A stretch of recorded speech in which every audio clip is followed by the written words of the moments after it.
protagonistas del mundo político. ¿Cómo funcionan los mecanismos sociales? ¿Qué estrategias económicas son las que tienen éxito? ¿Hacia dónde nos llevarán los procesos globales? Mis invitados saben mucho de todo aquello. No quiero entrevistarlos, quiero tener conversaciones profundas.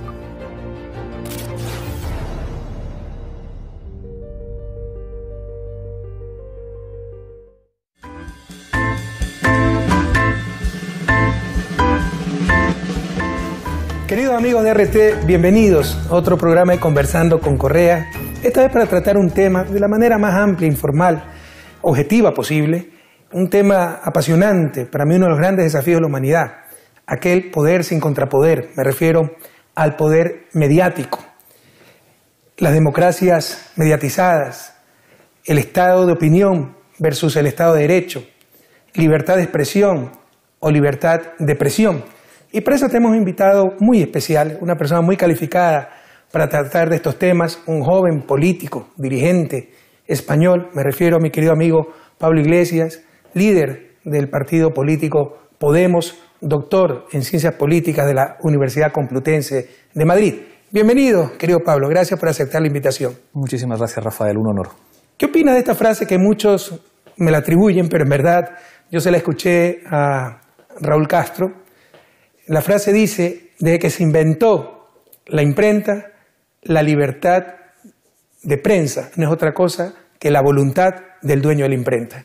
Dicen que es una frase que incluso arrancaría del siglo XIX. Yo la leí en algún sitio atribuida a Marx o a Engels, y creo que, a pesar de su carácter provocador, señala que muchas veces algo que tendría que ser fundamental en una sociedad democrática, que es la libertad de información y el derecho a informar con libertad, cuando esa libertad se mercantiliza, se convierte en una mercancía o en un objeto de la propiedad de alguien, se pone en riesgo. Y esto se entiende muy bien. Si hay un banquero que es dueño de una televisión, es muy difícil que esa televisión se atreva a hablar afectando los intereses del banquero. Y esto es una cosa que es obvia y que, por desgracia, siempre ha afectado a los medios de comunicación, básicamente porque los banqueros y los grandes oligarcas son conscientes de la importancia de los medios y tratan de comprarse todos los que pueden. Pero para mí existe una contradicción de base. Si podemos conseguir la información como un derecho ciudadano, no como una mercancía. Un derecho es algo que nadie te lo puede quitar. No es algo que te lo dan por la generosidad de alguien más.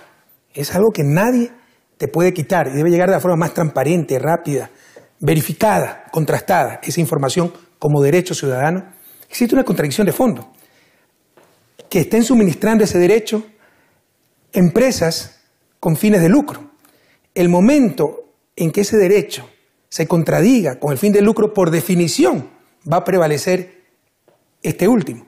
Si mi razonamiento es correcto, significa que necesitamos otra forma de organizar la información, de tener el suministro de esa información. Y me refiero, por ejemplo, a más medios públicos desvinculados del sector mercantil, de los intereses del gran capital.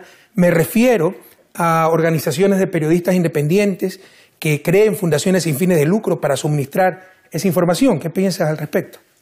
Igual que en democracia todo el mundo tiene claro que tiene que haber un poder legislativo, un poder ejecutivo y un poder judicial que tienen que ser independientes, el poder mediático no puede ser algo controlado por el partido que gobierna o por una administración local o autonómica concreta o controlado por grandes oligarcas que tienen mucho dinero. Hay que garantizar vías que aseguren la independencia. Y ahí yo creo que es muy importante asegurar mecanismos de participación social. ¿Qué quiere decir esto?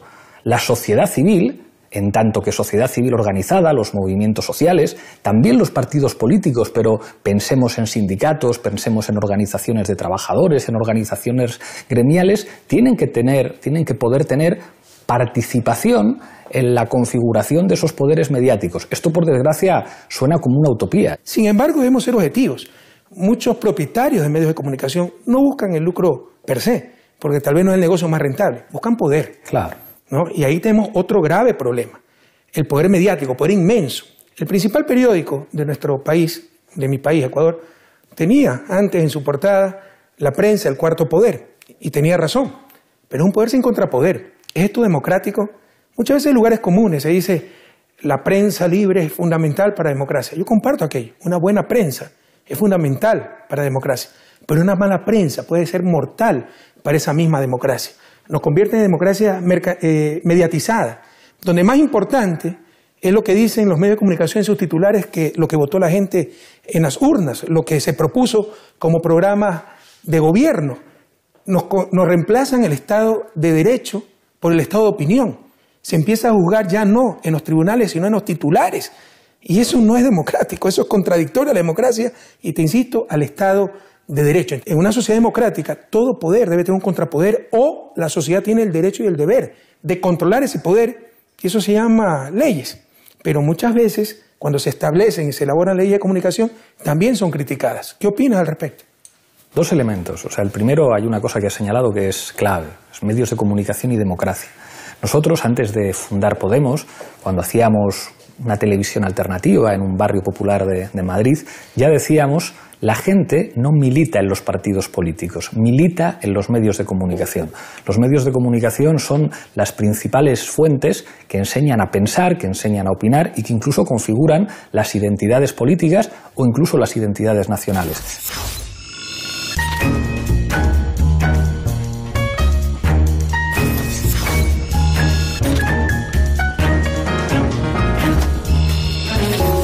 Eso es algo, digamos, que todo el mundo reconoce. Y uno se queda con la sensación de, bueno, es verdad que no todos los partidos tienen las mismas oportunidades. Algunos, como los de derechas, como el Partido Popular, tienen a constructores y a grandes empresarios que les financian, a veces legalmente y a veces ilegalmente, y hay otros partidos que tienen que financiarse básicamente con las aportaciones de sus simpatizantes.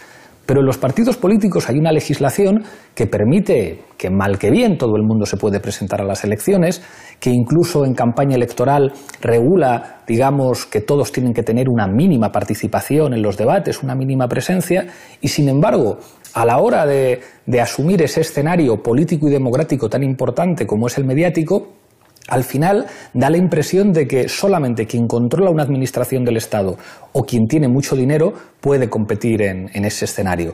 Entonces dices, claro, no puede ser que para que haya medios con una línea editorial que refleje la pluralidad social haya que esperar a que un progresista se haga millonario, porque eso no suele ser muy frecuente. Entonces habrá que establecer mecanismos para que la pluralidad que se refleja en las elecciones, digamos que aparezca en los medios de comunicación también.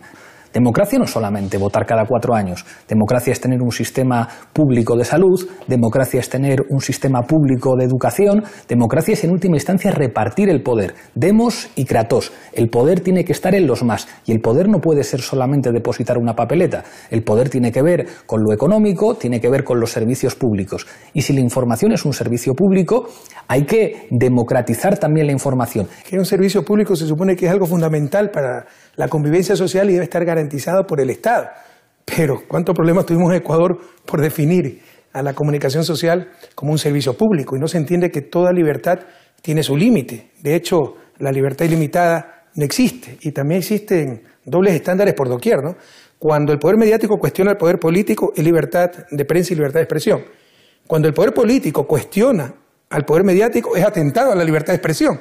No, los políticos también tenemos libertad de expresión, pero no se entiende aquello y se han generado mecanismos de autodefensa increíbles. Me recuerda a la época de la colonia, cuando criticar al rey era criticar a Dios, nos hacían creer aquello y vivíamos colonizados. En realidad, lo que muchas veces ocurre, como decía el gran marxista italiano Gramsci, es que los medios de comunicación pertenecen al gran capital, muchas veces transnacional, y en el caso de medios nacionales, a las élites de esos países, son los instrumentos para imponer la cultura hegemónica, que como la definía Gramsci, es hacer creer a los pobres que lo que es bueno para los ricos, para las élites, es bueno para ellos, hacer funcionales a los pobres en función de los intereses de los ricos. Y se han visto casos, bueno, en los 10 años que tuve como presidente, te puedo escribir 10 libros al respecto de cómo hacían que los pobres se opongan a su propio beneficio. Por ejemplo, impuestos como la ley de herencia contra la especulación de la tierra en función de las campañas mediáticas. Pero te insisto, ¿no? Han generado mecanismos de autodefensa bastante eficientes, como en época de la colonia. Criticar a los medios de comunicación es criticar la libertad de expresión. No, es buscar una mejor libertad de prensa, una mejor libertad de expresión, es garantizar ese derecho ciudadano, el derecho a la información. Absolutamente, pero fíjate que yo creo que en los últimos tiempos hay cosas que están cambiando. Es verdad que ahora se dice que existe una información, una cantidad de información que nunca ha existido en la historia de la humanidad.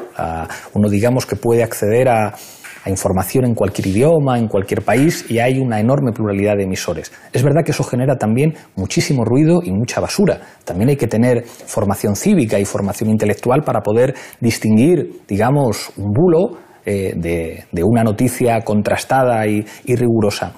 Pero creo que no es menos cierto que hay amplias capas de la población que se dan cuenta que la manipulación se ha convertido en una norma y no en una excepción. Y que en última instancia, digamos, casi todo sobre lo que se informa responde a veces de manera muy escandalosa a intereses muy concretos. Y eso creo que ha generado una sensación de alerta de alerta de los ciudadanos con respecto a de qué les están informando los medios. Pero creo que en nuestras sociedades se están abriendo huecos que permiten ir generando una cultura en la que la gente exige calidad. Y ahí creo que es fundamental que los que pensamos que se pueden cambiar las cosas, los que tenemos ideas que favorecen a las mayorías sociales, seamos capaces de innovar lo suficiente para colarnos en las grietas. Muchas veces protestamos mucho, y está bien protestar, pero a veces tenemos que ser capaces de colocarnos en los pequeños huecos que deja el adversario, porque no es lo mismo, digamos, hacer política diciendo la verdad que mintiendo. Pueden ganar los que mienten, pero para ganar mintiendo hacen falta niveles de apoyos amplísimos. Yo no creo que los medios de comunicación alternativos tengan que apoyarse exclusivamente en una voluntad política del Estado, sino que tenemos que entregar a la gente, a través de espacios comunitarios también y a través de legislaciones que protejan y que blinden a las organizaciones de la sociedad civil para construir comunicación alternativa, de sus propios medios, y que eso no se les pueda tocar. Pero tú has hablado de aprovechar las grietas. ¿Es eso suficiente para proteger a los ciudadanos? Después hablaste de legislación, de crear medios alternativos, medios públicos. Pero sigue latente el problema de los medios privados que tergiversan, manipulan, que son propiedad de las élites y los utilizan como instrumento para defender sus intereses. Por ejemplo, el caso ecuatoriano, y perdona que me refiera al caso ecuatoriano, 10 años como presidente. Cuando yo llegué al gobierno, de 6 o 7 emisoras de televisión a nivel nacional, 5 eran propiedad de la banca. ¿Te imaginas si yo tomaba una medida para regular a la banca? Tenía un ataque mediático brutal. Claro. Y esa era la estrategia. No era que yo generaba un medio de comunicación, un canal de televisión para informar, no. Generaba el imperio económico y luego compraba el medio de comunicación, no para informar, para defender el imperio económico. Recién en nuestro gobierno tuvimos por primera vez en la historia televisión pública. En Latinoamérica la televisión nació privada, a diferencia de Europa. Pero ¿te imaginas en qué manos estamos? Claro, tú has dicho que los ciudadanos empiezan a reaccionar, hay escepticismo, pero para eso se necesita una ciudadanía formada e informada. Total. Pero los medios de comunicación es la manera de obtener esa información y también parte de esa formación. Tú te generas un criterio de alguien que ni conoces en base a lo que te dicen los medios de información. Es decir, es muy difícil superar ese ataque mediático. Debe haber respuestas de otra naturaleza. Y al final lo mencionaste. Legislación adecuada, supervisión social. Pero hay mecanismos de defensa brutales de parte del poder mediático contra cualquier regulación, contra cualquier legislación que limite su poder. Pero es algo que tenemos que enfrentar como humanidad. Absolutamente. Y en el caso de los medios de comunicación de América Latina, yo creo que a veces es escandaloso lo que determinados medios de comunicación privada dicen. Tú lo has dicho.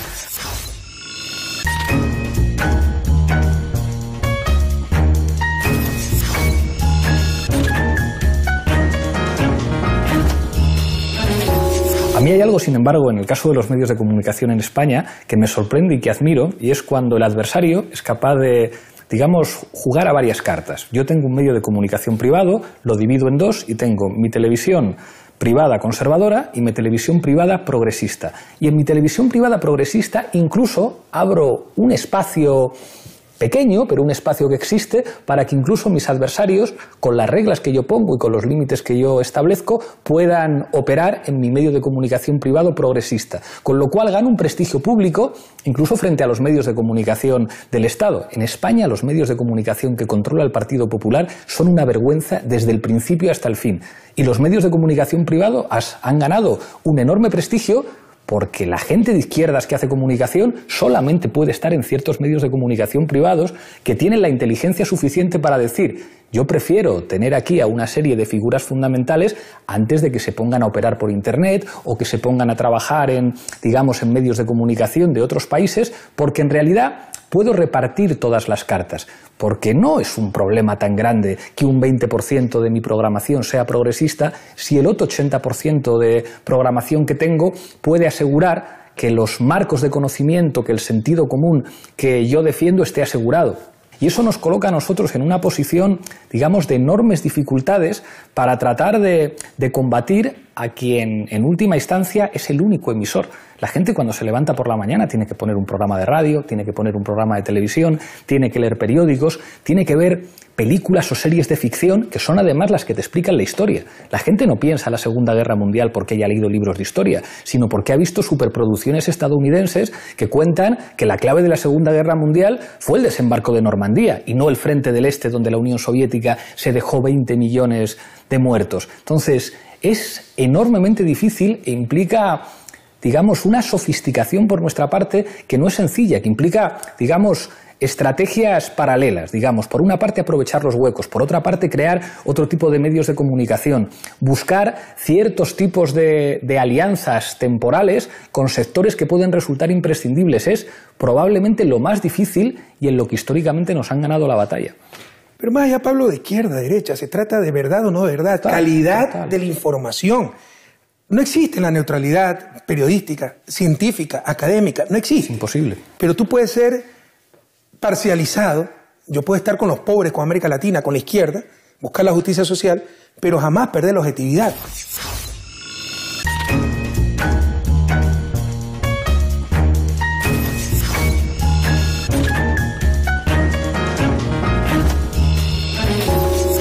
Y algunas veces decimos en América Latina que existen 3 clases de noticias, ¿no? Las que se publican, las que no se publican, las que se inventan. Todo en función de la conveniencia de los dueños de los medios de comunicación. Tú lo has dicho, conoces América Latina, y si bien este es un problema planetario, la propiedad de los medios de comunicación en América Latina es gravísimo, porque pertenece a media docena de familias que siempre han dominado el país con claros intereses económicos, conflictos de intereses, con injerencia política. En caso de gobiernos progresistas, nuestra oposición no son los partidos de derecha, son sus medios de comunicación, porque pertenecen a los miembros de esos partidos de derecha. Entonces necesitamos soluciones un poco más profundas. Algunas veces tú me das soluciones que respeto, pero no comparto necesariamente, más bien de mercado. Lo que nos dicen algunas veces los norteamericanos, ¿no? Que cómo se contrarresta la free speech, con más free speech. Suponiendo, eso asume que todos tenemos igualdad de oportunidades. ¿Cuál es la igualdad de oportunidad de un pobre trabajador masacrado por un linchamiento mediático y que está luchando contra el dueño del periódico o del canal de televisión o de la radio? Entonces, yo considero que lo que tú nos dices, ¿no? Crear otros medios de comunicación alternativos para equilibrar el partido es como la solución de mercado, generar competencia. Aquí no estamos hablando de una mercancía, estamos hablando de información, un derecho que además algo que te puede construir o destruir una sociedad. En consecuencia, esa sociedad conscientemente debe buscar alternativas para garantizar que esa información y en general la comunicación social sea de la mejor calidad posible. ¿Cómo lograr aquello? Es enormemente difícil, pero la comunicación, digamos, como cualquier ámbito de la política, depende de correlaciones de fuerzas. Yo estoy de acuerdo no con el 90%, con el 100% de lo que estás diciendo. El problema es que en la situación actual, y yo no puedo dejar de hablar, bueno, pues como alguien que representa una fuerza política la más atacada por los medios de comunicación, pero que no tiene en España, pero que no tiene ninguna capacidad legislativa, que si hiciera además alguna propuesta sería inmediatamente vilipendiada y atacada, y entonces tenemos que asumir la forma de combatir del débil, el débil que no se puede medir de tú a tú con su rival, porque hay una correlación de fuerzas muy distintas, y tenemos que pensar cómo somos capaces de hacerles daño, incluso cuando no tenemos nuestros propios medios. En el nacimiento de nuestra formación política estuvo la capacidad durante unos meses de colarnos en los medios de comunicación oficiales y que algunos no se dieran cuenta de que eso podía crecer muchísimo. Si se hubieran dado cuenta antes, nos hubieran dado el hachazo inmediatamente. Los medios de comunicación han establecido las reglas del juego y es muy difícil, digamos, buscando una confrontación frontal con ellos, decir, ustedes manipulan, ustedes son la propiedad de multimillonarios, digamos, de diciéndolo directamente, hay veces en las que pones fácil que ellos, digamos, se burlen de ti y digan, no, mira, pero si tengo un periodista de izquierdas que no tiene ningún problema en salir y tengo otro de derechas y soy plural. Entonces, a veces, tratar de jugar con lo que nos ha enseñado siempre la historia de los de abajo. Los de abajo solamente pueden ganar a los de arriba si son mucho más inteligentes, mucho más listos, si son capaces de leer a los clásicos con mucha más profundidad. Hay veces en los que lo fundamental no es tanto señalar, mire usted, usted es la propiedad de un banquero, sino ser capaces de cambiar el marco, porque si no, digamos, ellos lo siguen teniendo todo. Ellos son capaces de hacer caer presidentes, son capaces de hacer caer gobiernos, son capaces de convertir una mentira en verdad, pero ellos marcan las reglas del juego y a veces es necesario colarse por los pequeños huecos que dejan. Sí, estoy de acuerdo con lo que dices, ¿no? Es muy realista tu análisis, pero muy triste también, porque primero dijiste que es un problema político. Estamos hablando de un derecho. Total, ¿no? total. El derecho a la información, y me estás diciendo que es un problema político y tienes razón. Pero entonces estamos hablando de poderes fácticos, no democráticos, sin legitimidad democrática. Totalmente. Entonces ahí tenemos un desafío. Si queremos ser una verdadera democracia, ¿no? Si queremos proteger a nuestras sociedades, ¿qué hacer con ese poder fáctico? Ha dicho que ellos son los que marcan las reglas de juego. Nuevamente gravísimo, real, pero gravísimo. Ahí está el problema. Es decir, las reglas de juego no las marca el pueblo en las urnas, sus dirigentes con legitimidad democrática, los procesos políticos por medio de los cuales la sociedad toman conscientemente sus decisiones. Los marca los medios de comunicación, que son empresas privadas en manos de capital transnacional, a nivel de nuestros países en manos de muy pocas familias, no necesariamente las familias más transparentes, las más comprometidas con el país. En el caso de Ecuador, el periódico más vendido, su dueño era el mayor comerciante de armas del país. Entonces, con unos conflictos de intereses brutales. Es real, pero no podemos resignarnos a esa realidad. Claro que no. El desafío es cómo cambiar esa realidad. La clave es... Si no hay respuesta, no hay problema. Aquí queremos plantear las inquietudes y entre todos, la humanidad entera, buscar soluciones a estos desafíos.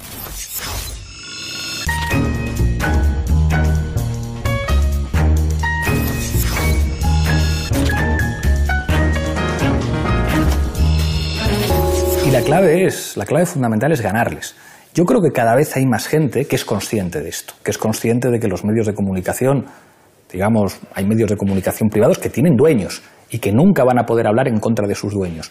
Y soy optimista respecto a esa, digamos, cultura que se está extendiendo en las redes sociales respecto a la manipulación. Ya no se puede manipular como antes. O sea, en las redes sociales ves cómo se desenmascaran editoriales falsos o cómo se desenmascaran líneas editoriales escandalosas.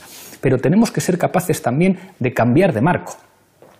Si nosotros somos capaces de que la gente asuma como el principal problema del país algo que es el principal problema del país, que es la corrupción. Y la corrupción también afecta a los medios de comunicación. Hay grandes oligarcas con poderes políticos y económicos que llaman a los medios de comunicación para decir de esto se habla o de esto no se habla. Hay marcos que yo creo que pueden contribuir a aumentar el poder de los de abajo. La pelea política es una pelea por el terreno de juego. Es como cuando un gobierno llega al poder. Un gobierno no se puede enfrentar a todos los poderes que le atacan simultáneamente. Uno no se puede enfrentar simultáneamente a los bancos, a los dueños de los medios de comunicación, a los poderes exteriores que tratan de intervenir, a la oposición oligárquica que uno tiene. Tienes que elegir. A veces tienes que decir, bueno, ahora podemos cambiar algunas cosas por aquí, pero tenemos que mantener ciertas alianzas por el otro lado porque es enormemente difícil, porque ganar las elecciones no es tomar el poder, es tomar una parte muy pequeñita del poder. Por eso es que sonreía porque siempre lo tenemos más yo difícil. Me olvidé, no asistí ese día a clase de ciencia política y enfrentamos a todos los poderes juntos y los derrotamos. Pero el poder mediático sigue haciendo daño en América Latina. Ya no pone y quita gobierno, al menos en Ecuador, pero sigue haciendo daño. Tú hablas desde la realidad europea. Yo creo que en América Latina se está retrocediendo en ese sentido. Están muy debilitados esos medios, pero con una arremetida de la derecha, lo que llamamos restauración conservadora, también hay un resurgir de los medios de comunicación como los referentes. Y parte de la estrategia de esos medios de comunicación es destruir cualquier otra referencia. Todos los políticos somos malos, la política es corrupta, ¿ya? Claro, todos somos corruptos. Entonces, ¿quiénes son las referencias del bien y del mal? Son los medios de comunicación y con eso aumentan su poder. Y muchas veces caemos ingenuamente en esas trampas y creo que sí hay que dar como sociedad, con acción colectiva, soluciones más concretas. Ese problema, te insisto, que no fortalece la democracia. Por ejemplo, democratizando la propiedad de esos medios de comunicación, buscando nuevas formas de propiedad comunitaria, pública, pero verdaderamente pública, que pertenezca al público, a los ciudadanos, no a un gobierno, no a un partido político, y con regulación, porque estamos hablando de un derecho, no se puede manipular, no se puede abusar, no se puede tergiversar la información.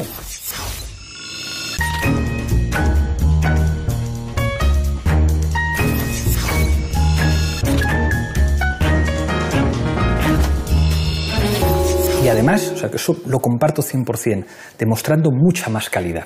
Yo creo que uno de los errores históricos de la izquierda ha sido confundir la propaganda con la información. O sea, ahí a veces jugamos con desventaja con el adversario, que han sido capaces... La ventaja que tienen los ricos es que pueden poner huevos en diferentes cestas. Entonces son capaces de ofrecértelo todo. Te ofrezco la basura y te ofrezco también la calidad. Te ofrezco la serie de baja calidad, la novela de baja calidad, y te ofrezco esa para clases medias ilustradas. Nosotros tenemos el desafío de, en aquello por lo que apostemos, demuestre siempre un ejemplo apabullante de rigurosidad y de éxito. Hablo también, digamos, desde la perspectiva europea. Yo creo que es, digamos, inevitable que cada uno hable desde su perspectiva. Pero creo que es una... Pero sí considero que está en otra etapa Europa con respecto a América Latina. Totalmente, completamente. Allá los problemas que existen a nivel mundial, en Europa y en todas partes, son mucho más graves, mucho más profundos. Por ejemplo, la concentración de la propiedad de los medios de comunicación. Bueno, en España, digamos que el 90% de lo que oyen, ven, leen y escuchan los españoles está en manos de dos grupos. El nivel de... Bueno, en Argentina en manos de un grupo. Un grupo, sí, sí. es un problema generalizado. Pero ahí creo que es fundamental que este debate cale en la sociedad y que la gente entienda algo que decías al principio, que es fundamental. Es que esto es un derecho, y un derecho no puede ser un objeto de mercantilización permanente. No puede ser algo, digamos, que esté en manos de aquellos cuyo interés fundamental es ganar dinero. Bueno, Pablo, prepárate, hemos cometido una herejía. Enorme. Hemos tenido una conversación crítica sobre los medios de comunicación, así que nos van a estigmatizar como enemigos de la libertad de prensa y la libertad de expresión. En verdad, somos amigos de la verdadera libertad, la libertad para todos, y de garantizar el derecho a los ciudadanos, y dentro de esos derechos, el derecho a la información. Y en los actuales momentos, en muchas regiones del mundo, lo que tenemos no es información, es simple manipulación. Pero de esto seguiremos discutiendo, y ojalá nos puedas honrar con tu visita nuevamente en este programa en futuras ocasiones. Están planteadas las inquietudes, están planteadas las preguntas, algunas respuestas, no todas las respuestas. Tenemos que seguir buscando juntos esas respuestas para tener un mundo mejor para todos, para tener más justicia, para tener más verdad. Muchas gracias, queridos amigos, y hasta la próxima ocasión.